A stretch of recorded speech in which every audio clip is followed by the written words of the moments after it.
কোরবানিকে কেন্দ্র করে আমাদের একটা কথার ভুল আছে, বলার ভুল আছে। সেটা হলো আমাদের দেশে প্রচলিত আছে, মোটামুটি আমরা সবাই বলি 2 ভাগে 5 ভাগে বা 5 জন 7 জন মিলে কোরবানি দিই বলে আমরা বলি 5 নামে, 3 নামে, 4 নামে, অমুকের নামে তমুকের নামে কোরবানি দিচ্ছি, এরকম বলে না? এই ছাগলটা কার নামে দিবা? আব্বার নামে দিব। ওইটা কার নামে দিবা? আম্মার নামে দিব, এরকম বলি না আমরা?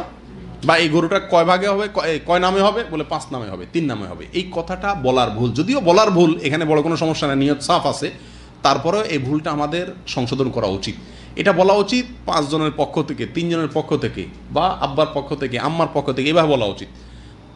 4 নামে, 3 নামে, 5 নামে, 2 নামে, 7 নামে, বা অমুকের নামে তমুকের নামে, এভাবে না বলাই ভালো। কারণ কোরবানি মূলত জবাই হয় কার নামে?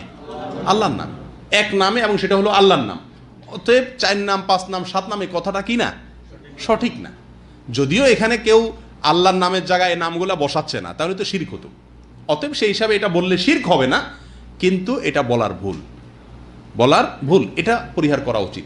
আমরা 5 নামে, 3 নামে, 7 নামে, আমার নামে, তোমার নামে কোরবানি দিচ্ছি, এটা না বলে আমরা বলবো 5 জনের পক্ষ থেকে, 3 জনের পক্ষ থেকে, 7 জনের পক্ষ থেকে, আমার পক্ষ থেকে, তোমার পক্ষ থেকে, এই পক্ষ থেকে বা অমুক এত ভাগে এইভাবে কোরবানি দিচ্ছি, এই কথাটা বলা উচিত, নামে না বলে।